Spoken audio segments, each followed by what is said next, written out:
Hey guys, what is going on and welcome to another video. Today we are taking my Lee Sin into Gold 5 Elo to hopefully give you guys some insights about how to carry and just give you guys some tips on how to win in this Elo, especially as a jungler and as Lee Sin. So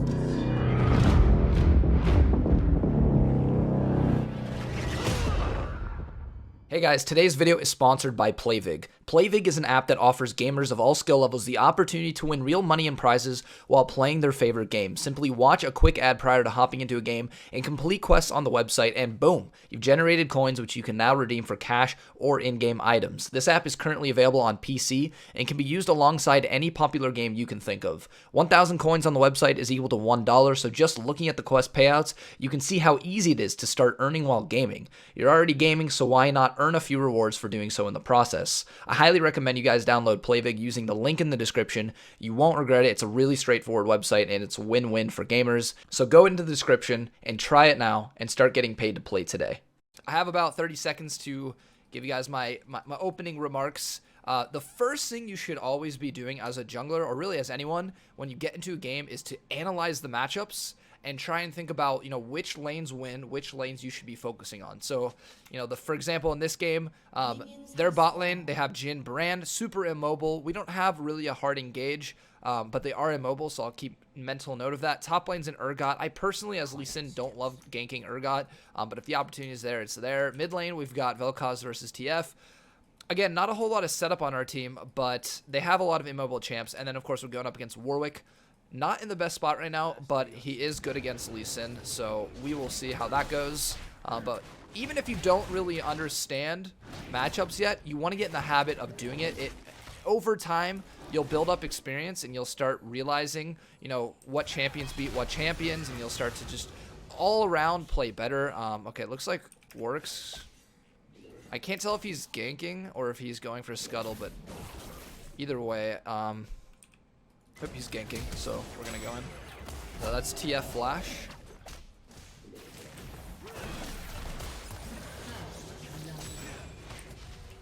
Just kill his TF. Boom. So we knew TF Flash. We also saw Warwick walk on this ward. I'm not sure who warded that, but it was a genius-ass ward. We really played it to our advantage. So the teaching lesson there is simple. We were paying attention to the map. We were paying attention to the minimap. We had wards on the map. It spotted Warwick, and then we anticipated the gank, and we set up for the counter gank. Honestly, not a whole lot to it, except being in the right place at the right time. And, to be a good jungler, you have to be in the right place at the right time. So that's a great start to the game. We got a double kill. No, Vel'Koz killed Warwick. We killed TF, so that's perfect. I'm just going to go ahead. I took the Scuttle Crab. We're going to take the blue next. But I'm always, especially on Lee Sin, I'm always looking at the map, looking for an opportunity to gank, because all it takes is for them to step out slightly too far for us to be able to just walk in the lane and punish the overextend. So you have to be constantly looking. One thing that you can, like one little tip and trick that you can do if you want to get better at this, I don't really do it that often, but LS has preached it, is to use your F keys. F1 targets me, F2 targets my next teammate, F3, F4, F5. And what you can be doing is while you're clearing, you just hit these like real quick, just see what's going on. It doesn't disrupt your clear, but it gives you a little bit of micro information that you can use to make a decision. That's a kind of an advanced tip, but I don't think it's, I still think it's worth mentioning. So I'm obviously playing a little bit conservative here. I'm just farming. I could have went into his jungle and taken some stuff, which in hindsight probably would have been the better play. But since I was doing commentary, I didn't want to focus too hard on making risky plays. Okay. No one ever took topside scuttle. It's possible that this is up. We're just gonna go ahead and eyeball it. But okay. He just got it, so we know Warwick's topside. Warwick topside. We have to tell my team that Warwick's topside. This guy's overextending without flash. Alright, can't kill him. I'm actually going to flash so I don't int. Already inted. That was just me being retarded. Holy shit. Yeah, for some reason I thought to myself that because he didn't have flash, he wouldn't be able to kill me, but he clearly had ignite, and most importantly, he had a giant minion wave. Not going to lie, I got a little bit cocky and fooled myself there. It happens. Last thing you want to do is let it till you, though. I mean, you're going to make mistakes. I make mistakes constantly, okay? It's fine. It's part of the game. Recover. Don't let it get to you. We saw Warwick bot side. He's probably going to path top side after his recall. I'm going to hit this blast cone just to see if his wolves are up. Nothing's up here. We can probably dive. Yeah, we can dive. He's like super low. I'm probably just going to ward hop, honestly. Yeah. So a lot of you Lee Sin players might see that play and be like, oh, I just got to land my Q and he dies. But in reality, all you have to do is ward hop and go for the simpler play, which is to just ward hop on top of him and use E. Why risk the skill shot that he can just dodge and then potentially get away from? We don't have flash up, so if we miss that, you know, it could be the end. Sometimes the threat of a skill shot is actually more potent than the skill shot itself, like a blitzcrank hook, for example. That's a perfect example of an ability that, like, yeah, it's a great ability, but the threat of it can really mess with people. Alright, this guy's recalling. This guy needs to shove his lane in. He's roaming for some reason without shoving. See, this gives TF a freeze. I'm going to break the freeze because I'm paying attention. Not sure why he didn't, like, you know, make note of that. I don't know. Like, I'm not sure why he's going bot in the first place. They're dead. He's not going to get anything off of it. I don't really care about the CS. I just want the reset wave. Alright, he got a kill, but he's probably going to die for it, so...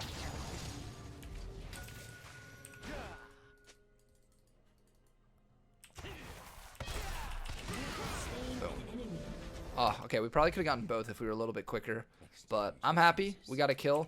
Vel'Koz stays alive. Not the smartest play to walk down there like that, but it worked out, so when shit works out, you just say, thank you, God, and you just keep going. Alright, so we're going to take his red. A little bit risky, but I should be fine. That's just taking mental note of death timers and trying to anticipate when he'll get there. There he is. Alright. Well, because our mid laner is in base, we can't go for any plays here. We just have to run to safety to our jungle.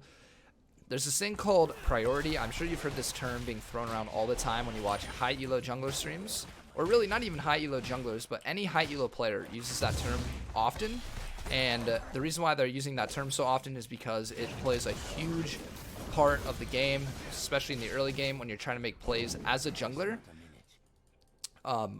Priority is when the laner on your team, or not even on your team, priority is the laner that has pressure in the lane. So, for example, if Darius shoves under tower and we're fighting at Scuttle, he has priority because he can roam freely without missing any farm. If Urgot roams, he has to give up a wave, and obviously he doesn't want to do that. So we call that priority, and that can happen top, mid, or bot. It doesn't matter. Also, playing in a priority is the fact that, you know, some champions are naturally quicker at roaming, like a Fizz or a Talon, and some champions are not, like Vel'Koz. In which case, you have to take that into account as well, and you know that even if they have priorities, they might not be able to roam that fast. So all of that factors in, and that's just an experience thing, understanding who has priority when. I can be here for this. He's going bot. Dude, I'm gonna be honest with you. It is really hard to do these full game commentaries and like teach you guys stuff while also paying attention to the game. Props to people that do that like consistently, because I just like gave up a huge, like I've been like kind of non-existent. I could be like focusing on snowballing the game, but because I'm talking to you guys, I'm just like farming and like not really paying attention. But that's okay. We should still be able to win the game regardless. It's gold 5. We can fight this. Urgot's going in. He flashed in. Just run down to me. So if you're Vel'Koz here, I mean, you can run to tower, but you could also run to me when you get a free kill. Okay. I'm just looking for a potential playmaking opportunity here. We know where Warwick is. He's super low, but we're not gonna greed. Never greed if you don't have to. I don't have to, so I'm just gonna go take this dragon. I'm sitting on 2,500 gold, so even though I'm 4-1, I'm not really ahead right now because I'm sitting on all this income. You know, I haven't actually spent it to get my lead.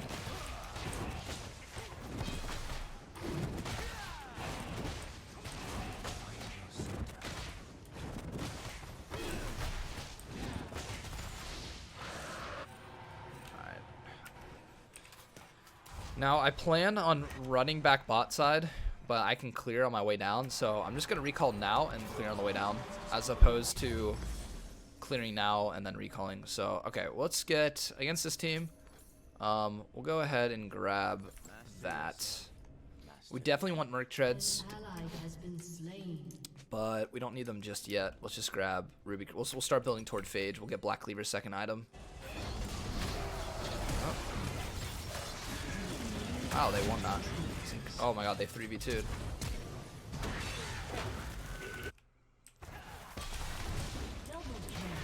Good shit. Our bot lane's winning naturally. That's always good. It's always, I mean, when you have a lane that wins without you, I mean, that's, just take that gift, dude. If you're ever like, shit, dude, I don't know, you know, I'm jungling, I don't really know what to do. When in doubt, just gank the lane with that's winning. Seriously. I could flash here, or I could Q smite. Alright. I'd rather burn ult than burn flash, so I'll just ult him instead of making flash auto. And these kills are just free when you have a lane that's winning so hard. So like, when in doubt, go to the lane that's winning. And sometimes that doesn't mean you're actually gonna get any kills out of it, but you can, your presence there can push them out of lane and make them miss farm and XP. And maybe you take a tower, and then all of a sudden that lane that's winning, they start rotating into the other side of the map and they start helping your team win. You know, sometimes the best way to carry is to like help the person that can carry, if that makes sense. Right, I don't have ult, so I don't think there's really a play to be made here. But what I can do is just take this. We have vision. We do what we must. His red's spawning now. Now I want to take his red, and I probably could because it's low elo. Hold on, let me gank. He blue carded. We got his flash, so I'll go ahead and ping his flash. Little things like this can make the difference between climbing, believe it or not. But as I was saying, sorry, I get distracted like hella easy. Good job. As I was saying, I saw his red spawn, but both mid lane and bot lane were not near. They didn't have priority. And so even though in this elo I could probably pull it off mechanically, make it work, it's just not it's not a good play to make. And you want to get in the habit of making high percentage plays. So I didn't do it strictly because it wasn't a good macro play to do. My team is killing it, dude.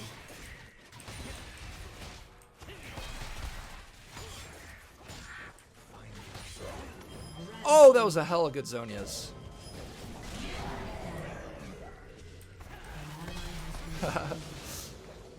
I was thinking about Ward Hop flashing in and saving him, but then I was like, you know what? Why do that when I can just clean him up? Like, I didn't know if I could actually save him. Probably could have. Maybe I probably should have done that, honestly. Alright, this game seems to be over. And they're starting to concede in chat. You can see the tilt's coming. People tilt in every elo, so I don't want to say, well, in this elo, you know, people tilt, you can take advantage of it. I mean, really, I'm going to kick him to tower.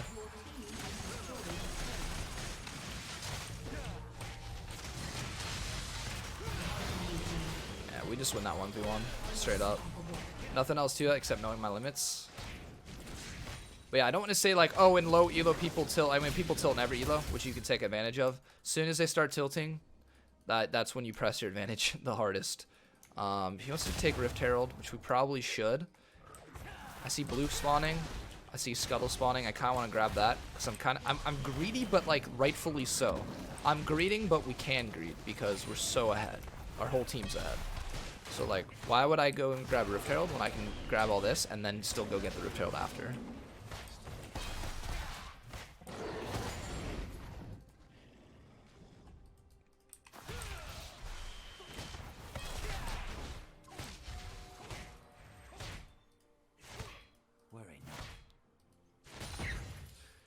It's 131 gold. I'm actually just gonna recall because look how much gold I'm sitting on.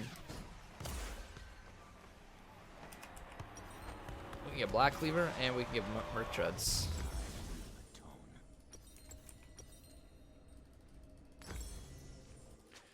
Something I need to work on that you should also be thinking about as a jungler, or again, this is one of those things where I keep saying as a jungler, but really as anyone, is like when you go to base, you should be like mentally planning out exactly what you're gonna buy before you even get back to base, because you want to waste as little time as possible to shop. So you say, okay, as you're recalling, say, okay, I have enough gold for Black Cleaver, I have enough gold for Merc Treads, that's what I'm gonna buy it instantly, and then already start walking away. Right, I can go for a flank play here. And we got them both. Now, most games, you might be the only one fed. If you're trying to carry with Lee, it very well could be just you that's fed. And so you have to know how to close out the game. In this game, we shouldn't have any problems closing out, but I'm still gonna play as if we could. I'm just looking to constantly cut off income sources from the enemy jungler and just the enemies in general, to try and really snowball this lead. Oh, what's he doing?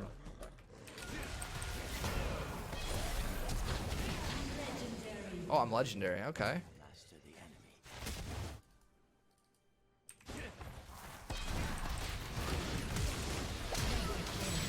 Ooh.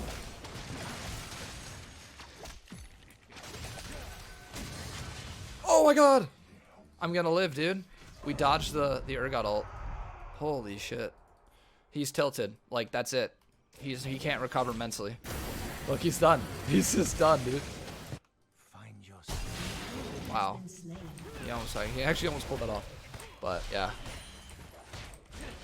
Likely, and I don't know what I'm going to do with this video. I knew I wanted to make it a commentary, an educational commentary. I didn't know what I wanted to do with it when I sat down to play, but likely, because this game is so one-sided, I'm going to go into another game and maybe cut this video into just highlights, and that way I can keep it relatively short, but we shall see. Not sure what I ended up doing, but alright, Dragon's free, might as well just take it. Darius is literally in their base, so nobody's gonna be fucking with Dragon right now.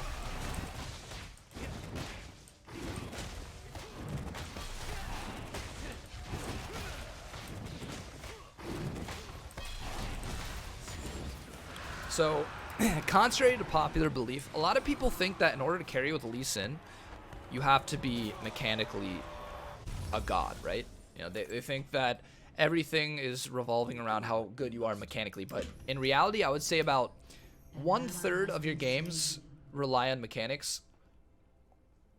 And about 2/3 of the game relies on macro.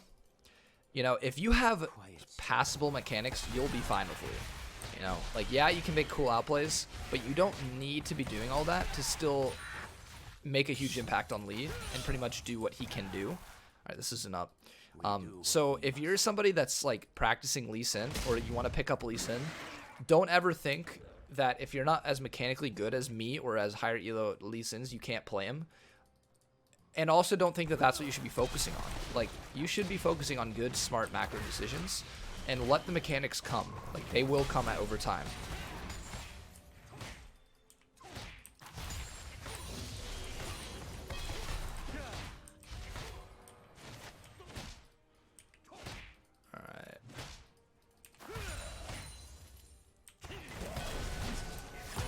Get the knock up.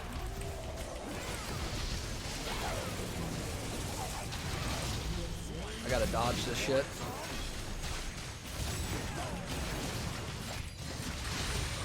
Oh my. Oh fuck. Okay, I was gonna die there regardless, but if I was able to finish off Warwick, I don't think the Urgot ult would have ended up killing me, because I would have gotten Triumph and that would have healed me. But it's okay. Honestly, doesn't matter in the slightest. We're still snowballing. Game's still pretty much heavily in our favor. We should definitely get this tower, but another problem that I have, and I don't want you guys to have, especially from watching me, is to get complacent with your lead and just start going for low percentage play.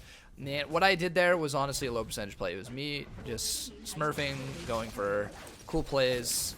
You know, if you want to actually win and increase your chance of winning, you gotta discipline yourself not to get caught in that trap of like going for constantly like playmaking opportunities.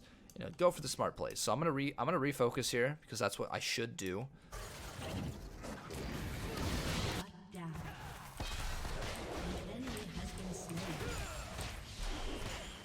Baron spawning. We can honestly we can probably Baron. That's probably the next move. They have a really, really good counter engage. Like, if we tried to dive them, they would just fight us in under tower, and they would keep us CC. I mean, they have a ton of poke. They have a ton of range. They have a lot of CC.